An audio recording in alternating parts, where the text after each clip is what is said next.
ब्रेका चिपच्छमारो वशत करी हम बात कर रहे थे कि वकला बरादरी जो कि मुल्क का एक बहुत बड़ा सतून है, जो कि एक बहुत बड़ा नाम है, क्रीम ऑफ सोसाइटी भी है, लेकिन वो भी अपने तहफ़्फ़ुज़ के लिए वो रियासत से यही बात कर रहे हैं कि उनको तहफ़्फ़ुज़ दिया जाए, क्योंकि आए दिन हम देखते हैं कि वकला के साथ जो है वो उनको थ्रेट्स मिलना, मर्डर होना या उनके ऊपर फायर करना, ये तमाम चीज़ें किस बात की निशानदेही कर दी। और इसके बाद भी हम देखें कि 8 अगस्त 2016 को जो सानिया कोयटा में हुआ था, उसके अभी तक जो मुल्ज़िमान हैं उनको अरेस्ट नहीं किया गया है। ये क्यों आखिर रियासत इस बारे में क्यों गौर व फिक्र नहीं कर रही, इस बारे में हम बात करते हैं। हमारे साथ मौजूद हैं senior advocate member Sindh bar council Abdul Hafeez Lashari sahab, उनसे पूछते हैं। अस्सलाम वालेकुम।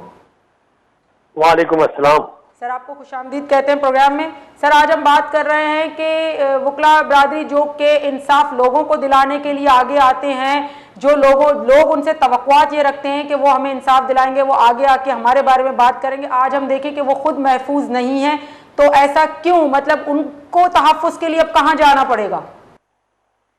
जी, सबसे पहले मैं वश टीवी का और जैनब आपका शुक्रिया, आपने जो मुझे ऑनलाइन लिया है। असल में बात यह है कि जैनब, ये सबसे ज्यादा जो कमजोरी और रियासत की है, रियासत का काम है आम शहरी से लेकर वकला तक भी अवाम है उनको तहफ़्फ़ुज़ देना। और मैं समझता हूँ जो आज वकला अपने जो आदम तहफ़्फ़ुज़ का सबसे बड़ी जो है हुकूमत वक्त की है। आप देखें ना, ये जो 8 अगस्त का वाकया हुआ था कोयटा में, जो हमारे तकरीबन मोर देन 70 से ज्यादा हमारे वकला दोस्त शहीद हुए थे, उसके वाकये के बाद शुरू में बड़ी रियासत एक्टिव होगी, तफ्तीश इन्वेस्टिगेशन ये हो, जो इनकी अपनी माजरत के साथ में ये लफ्ज इस्तेमाल करो ड्रामाबाजियां थी उन्होंने की थी। लेकिन क्या हुआ, आज तक ये जो वाकया हुआ, आज तक एक भी तफ्तीश में एक भी मुल्जिम जो है अरेस्ट नहीं हुआ। जब हमारी इतनी बड़ी तादाद में वकला शहीद होंगे, उनके मुल्जिमान अरेस्ट नहीं होते हैं, तो आम शहरी के जो है जो कातिल होते हैं वो कहाँ अरेस्ट होते हैं? बिल्कुल। बात यह है कि अगर कातिल को ये मालूम हो कि मैं कोई जो है एक जानो, चाहे वकला के हो या आम शहरी के हो, उसको अगर ये ज़हन में हो कि इसकी जो है सजा चाहे कोर्ट की हो या पुलिस के थ्रू या कोर्ट के थ्रू मुझे सजा मिलेगी, जब एक कातिल को यह खौफ होगा कि मैं मारूं, देखो उसकी रिटेलिएशन मुझे फांसी की सजा होगी, वो खौफ के मारे जुर्म ही नहीं करेगा ना। असल में बात यह है। तो ये सबसे ज्यादा कमजोरी हमारे रियासत की है। रियासत ही अवाम को, वकलों को तहफ़्फ़ुज़ देती है, रियासत ही अवाम और वकलों की मुहाफ़िज़ है।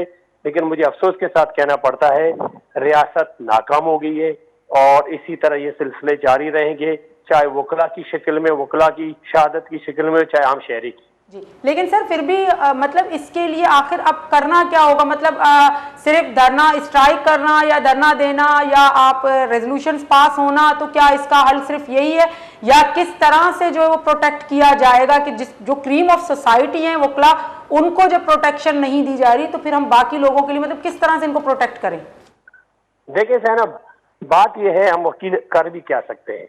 हमारी जो इस्तेहकाक है, जो हमारी जो है, जो हम कर सकते हैं, इसके प्रोटेस्ट तो हम कर सकते हैं, हम धरना तो दे सकते हैं, क्योंकि हमारे पास रियासत की तो पावर नहीं है ना।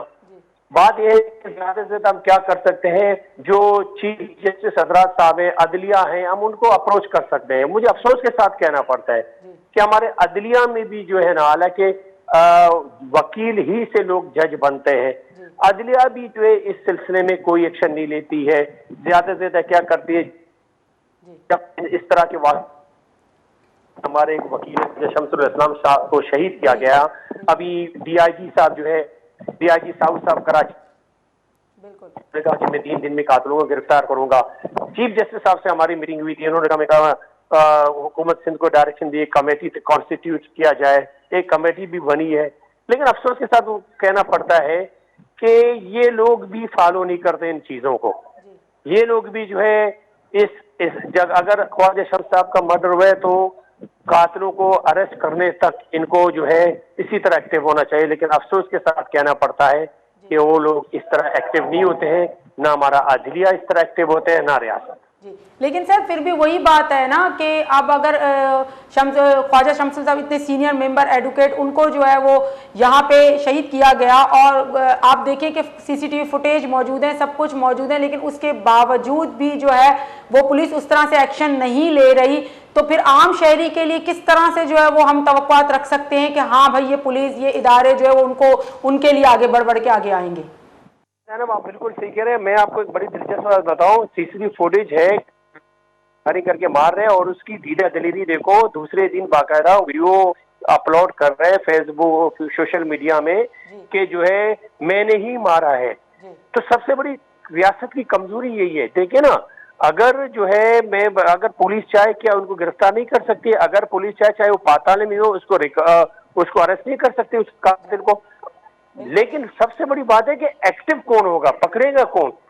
रियासत की एजेंसियां, मैं समझता हूँ एजेंसियां अगर एक्टिव हो, इसमें गैर जानिबदाराना जो है इंक्वायरी हो, मैं नहीं समझता हूँ कि कातिल गिरफ्तार हो। कातिल मैं कहता हूँ दूसरे दिन ही गिरफ्तार होगा, विद इन आवर कातिल को गिरफ्तार किया जा सकता है। लेकिन बात यह है यहाँ पे जो पुलिस है पॉलिटिकलाइज है। पुलिस के जो एक आईजी है, जब तक जो है पॉलिटिकल पार्टी नहीं चाहेंगे अपने मनपसंद आईजी जो है लाते हैं, मनपसंद एसएचओ लाते हैं थानों में।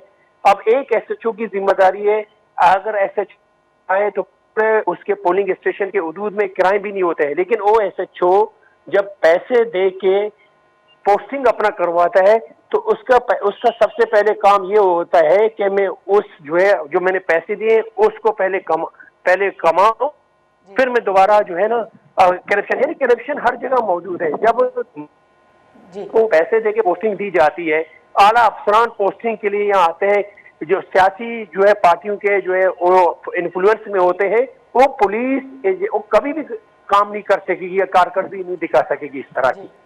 सर लेकिन इस पे हम देखें कि वकीला प्रोटेक्शन एक्ट भी पास हुआ है, वो भी पार्लियामेंट की तरफ से पास किया गया है कि वकीलों को प्रोटेक्ट किया जाएगा, उनको प्रोटेक्शन दी जाएगी। उस एक्ट के होते हुए भी फिर भी इदारों की तरफ से कोई एक्शन ना लेना, तो आप नहीं समझते कि ये फिर कमजोर हुआ ऐसा एक्ट, ऐसा कानून?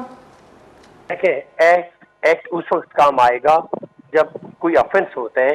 एक्ट उस वक्त का वकीला प्रोटेक्शन एक्ट तो है, लेकिन एक्ट पे अमल दरामद कौन करते हैं? खुदा न खास्ता अगर मेरे साथ कोई हादसा हुआ है तो ये रियासत पुलिस की जिम्मेदारी होती है ना कि जो मेरे ऊपर कातलाना हमला किसी ने किया या खुदा न खास्ता किसी वकील को मर्डर किए उसको अरेस्ट करना। जब मैं समझता हूँ, देखिए ना मैं आपको बताऊं, जब ये 92 का ऑपरेशन हुआ या 2-3 ऑपरेशन हुए, उस वक्त पुलिस को इख्तियारात दी गए थे। क्रिमिनलों ने क्राइम करना बंद किया था इस खौफ से कि ये अगर हम कोई काम करेंगे तो हमारा अंजाम क्या होगा। जब मुल्जिम को ये पता होगा कि मैं काम करूंगा और पुलिस जो है मेरा अंजाम क्या होगा पुलिस के हाथों, तो कभी भी क्राइम नहीं किया। लेकिन आप पुलिस को पावर दें, आप पुलिस को इख्तियारात दें। किसी मिनिस्टर के कहने पे कुछ एसएचओ आप लगाओगे, किसी मिनिस्टर के कहने पे आप जो है मुलजमान को पकड़ोगे नहीं। मिनिस्टर, हुकूमत वक्त के ओहदेदारान जब क्रिमिनलों का सरपरस्त होगा तो पुलिस कहाँ से जो है मुलजिमों को गिरफ्तार करेगा? पुलिस कहाँ से अमन लाएगा? बिल्कुल। अच्छा सर, लास्ट में ये पूछूंगी कि आपने अभी कहा कि अदलिया हमारी जो है उनसे भी डिस्कशन हुई है, उनको भी बताया गया, लेकिन उनकी तरफ से भी कोई रिस्पांस नहीं आ रहा। तो हम क्या समझें कि जहां पे बात की जाती थी बार और बेंच एक पेज पर है, क्या अब वो एक पेज पर नहीं है? जैनब, मैं समझता हूँ अदलिया अब 26वीं अमेंडमेंट आने के बाद अदलिया भी इदारों के पॉलिटिकल पार्टीज के इन्फ्लुएंस में है। ये लोग उस वक्त जब 26वीं अमेंडमेंट नहीं थी, जब 12 मई का वाकया हुआ, सिटिंग जस्टिस हजरात गेटें पलांग करके हाई कोर्ट में इंटर हुए। आप मुझे ये बताओ उस वक्त उन्होंने क्या किया? उन्होंने कुछ भी नहीं किया। और इस दफा 26वीं अमेंडमेंट के बाद अब ये अदलिया भी बेबस है, पुलिस भी बेबस है, सब ये सिक्योरिटी इदारों के पॉलिटिकल पार्टियों के उसके जो है इन्फ्लुएंस में है। पॉलिटिकल 26वीं तरमीम के बाद, अमेंडमेंट के बाद पॉलिटिकल पार्टीज को ज्यादा पावरफुल बनाया गया। अदलिया भी उनका मोहताज है। मैं नहीं समझता हूँ कि जो है जो एक अदलिया जो खुद किसी के मोहताज हो क्या जो है इस तरह के एक्शन लेगा। जी बहुत बहुत शुक्रिया सर आपका, आपने हमें टाइम दिया, हमें ज्वाइन किया। यहाँ हमारे साथ मौजूद थे senior advocate member Sindh bar council Abdul Hafeez Lashari sahab. उन्होंने हमें बताया कि देखिए आज का ये सानिया नहीं है, बल्कि ये पहला सिर्फ नहीं है कि 8 अगस्त 2016 को हुआ है, उससे पहले हम 12 मई को देख लें, वो भी एक बहुत बड़ा सानिया है जिसमें कितने वकील जो है वो शहीद हुए थे। उसके बाद 9 अप्रैल का हम देख लें, वो भी एक बहुत बड़ा सानिया है। फिर हमारे सामने 8 अगस्त का ये बड़ा सानिया। तो इस तरह के बहुत सारे वाकये हमारे सामने मौजूद हैं, लेकिन रियासत की तरफ से इन पर एक्शन ना होना किस बात की दलील है, किस बात को जाहिर करता है। और दूसरा, वक्तन फवक्तन कि वकला बरादरी जो कि एक बहुत बड़ा सुतून की हैसियत रखती है, उनके साथ जो उनको सरेआम इस तरह से टारगेट करके कत्ल कर देना, धमकियां दे देना, थ्रेट्स दे देना, इंजर्ड करके चले जाना, गोलियां मार के चले जाना, तो आखिर रियासत की तरफ से इनको क्या प्रोटेक्शन दी जा रही है और कब प्रोटेक्शन दी जाएगी? जब जिसको क्रीम ऑफ सोसाइटी कहा जाता है वो खुद को महफूज नहीं समझते, तो आम शहरी खुद को किस तरह से महफूज समझेगा? मजीद इस पे बात करते हैं या लेते एक ब्रेक के बाद आते हैं।